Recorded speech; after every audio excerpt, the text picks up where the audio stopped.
Welcome to Southwest Desert, where adventure meets the arid beauty of the American Southwest.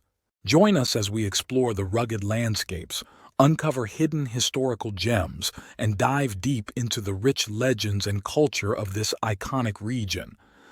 Subscribe now and hit the bell icon so you don't miss out on our latest desert adventures. Please leave a like or comment. This is very helpful. Let's journey together into the heart of the Southwest Desert.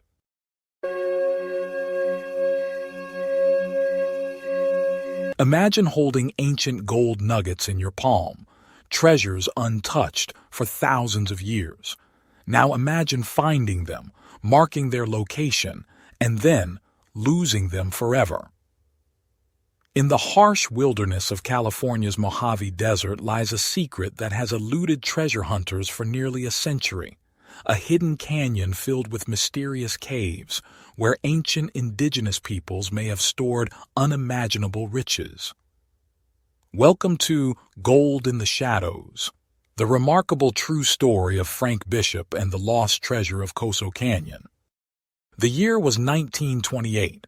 While most Americans were caught up in the exuberance of the Roaring Twenties, Frank Bishop was trudging across the unforgiving landscape of the Koso Range, a desolate expanse of volcanic cones and wind-scoured crags rising from the salt flats of California's Mojave Desert.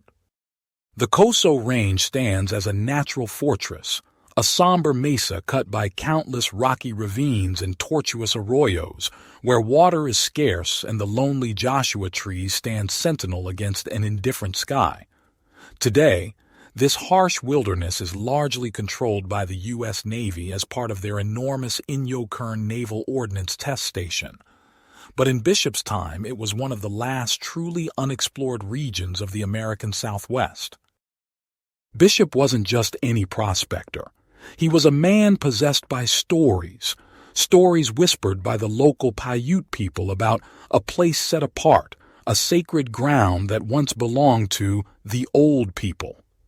And as winter approached that year, one such story would change the course of his life.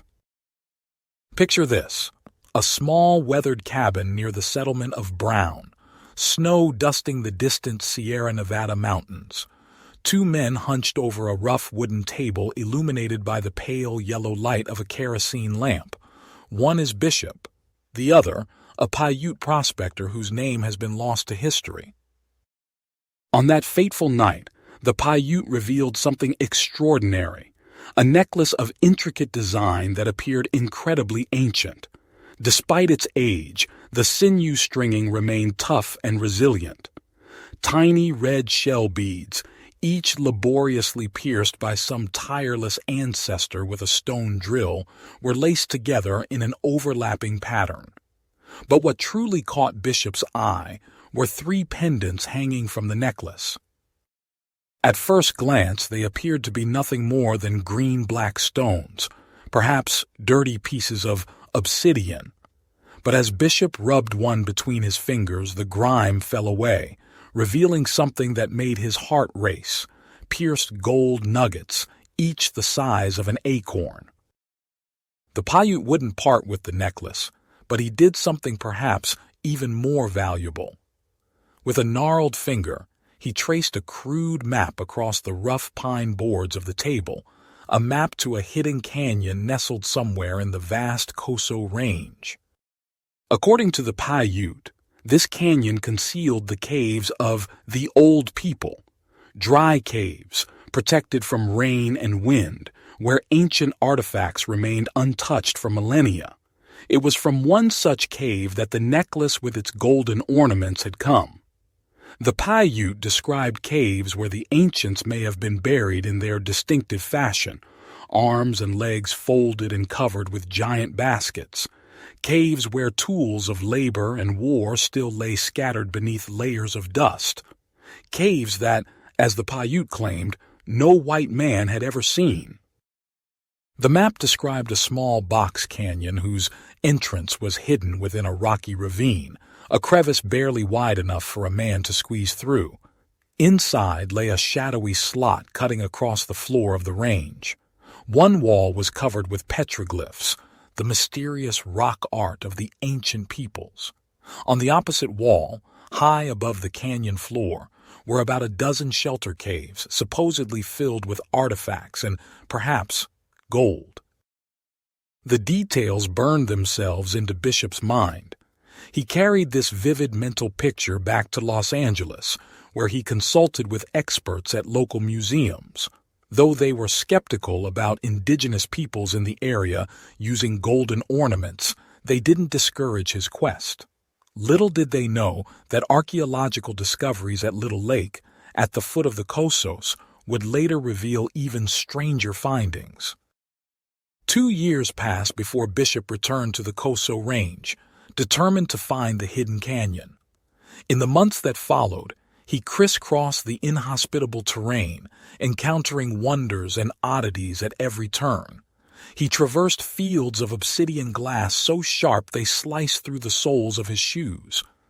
He discovered secret valleys containing alkali fields, their rims scattered with ancient campsites where arrow points and stone implements lay exposed on the surface. Throughout his journey, he marveled at the countless petroglyphs etched into canyon walls, silent messages from a civilization long vanished. Yet despite these discoveries, the hidden canyon eluded him. As summer waned, Bishop began to lose hope. But fate intervened one evening as the sun set over the purple plain near Lamont Springs. In the fading light, Bishop noticed the dark line of a ravine at the edge of a flat expanse he had searched before. Something about this particular ravine sparked his curiosity. Walking about 100 yards toward it, passing a low wall of stones along the way, he reached the edge just as the last rays of sunlight cast long shadows across the barren landscape. And there it was. Bishop was looking down into the Box Canyon. He made camp at the canyon entrance that night, his mind racing with anticipation. The next morning, he discovered why his previous searches had been unsuccessful. The yard-wide mouth of the Box Canyon, which opened into a larger wash, had been covered by a cave-in. The only way to find this hidden treasure, a canyon barely 100 feet in length, was to stumble upon it from above, exactly as he had done. Climbing over the rubble at the canyon's mouth, Bishop stood in awe at the sight before him. It was almost exactly as the Paiute had described. A narrow canyon with one wall covered in petroglyphs, the other perforated with cave entrances. These caves had clearly been used as dwellings. Great smudge marks from countless fires stained the canyon face above the dark openings. But there was a problem. The caves were too high to reach from the canyon floor. There were handholds carved into the rock face, but Bishop couldn't climb them. Exploring the ground below, he found obsidian points, scrapers, and chips scattered in profusion, evidence of ancient habitation. Join my Patreon community and discover my art print products on my website in the links provided in my description. Also, if you would like a particular image from my videos, give the timestamp for image, and I will upload it to my website and Patreon. Thank you. Later, he climbed back to the rim, hoping to reach the caves from above. But his single piece of rope was too short to stretch down to the cave entrances. There appeared to be no way to access them. From the opposite side of the canyon, Bishop peered intently into the caves. In one of them, he glimpsed what looked like a piece of matting or a basket, tantalizing evidence that the caves might indeed contain the treasures described by the Paiute. Before leaving, Bishop carefully marked the canyon in his memory and made penciled notations of the surrounding landmarks. A gray peak to the left and a red cinder cone to the right. Then, confident that he could return at a later date with proper equipment, he departed. 5 years passed before Bishop was able to return to the Kosos. But in that time, something strange had happened. The unfriendly range had changed, or at least it seemed that way to Bishop. The tire ruts that passed for roads went in the wrong directions. The peaks had seemingly shifted position. The landmarks he had noted had vanished. For an entire week, Bishop searched in vain for the gray peak and the red cinder cone that would lead him back to the hidden canyon. But they were nowhere to be found. The canyon with its caves of mystery was lost again. Since Bishop's time, the Koso Range has changed even more dramatically. The U.S. Navy has taken over most of the area for its giant Inyokern Naval Ordnance Test Station at China Lake. The old access roads from Darwin, Brown, and Koso Junction are either lost or closed off behind security fences. Entering from the south requires security clearance and special permission. While the Navy has been diligent about protecting the known petroglyph sites, the only people who now traverse the terrible road up Renegade Canyon onto Wild Horse Mesa are security patrols who strictly adhere to established routes, leaving the true exploration to the wind and wild burros that still roam the region. But the story doesn't end with Bishop's failed second expedition. In recent years, archaeological discoveries have lent credibility to the tale of the hidden canyon. The Southwest Museum established that Little Lake, not far from the area Bishop explored, was once home to Pinto and Gypsum Cave peoples, proof that the old people inhabited these lava hills at least 8,000 years ago. This revelation raises intriguing questions. Who were these ancient inhabitants of the Koso Range? What significance did gold hold for them? And most tantalizingly, what other treasures might still lie hidden in the shelter caves of that lost canyon? The story of Frank Bishop and the lost treasure of Coso Canyon resonates beyond mere treasure hunting. It speaks to our fascination with the mysterious past of North America's indigenous peoples, whose sophisticated cultures thrived long before European contact. The Paiute necklace, with its meticulously drilled shell beads and gold nugget pendants, suggests a level of craftsmanship and artistic expression that challenges our understanding of these ancient societies. Moreover, Bishop's tale reminds us of how quickly landscapes can change, either through natural processes or human intervention. The landmarks that guided him to the canyon the first time vanished within just 5 years.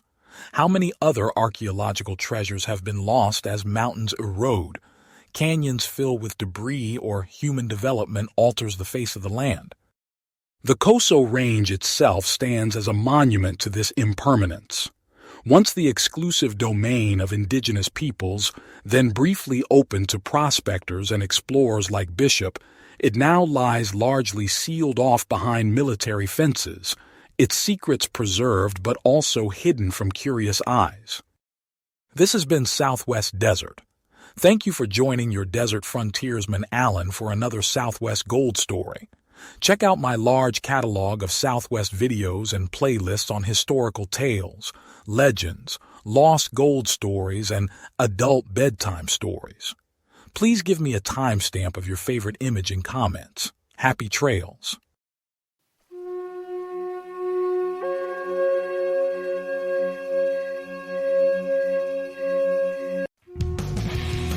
Thanks for watching. If you enjoyed this video, don't forget to like, comment, share, and subscribe for more great content. Hit the notification bell so you never miss an update. See you in the next video.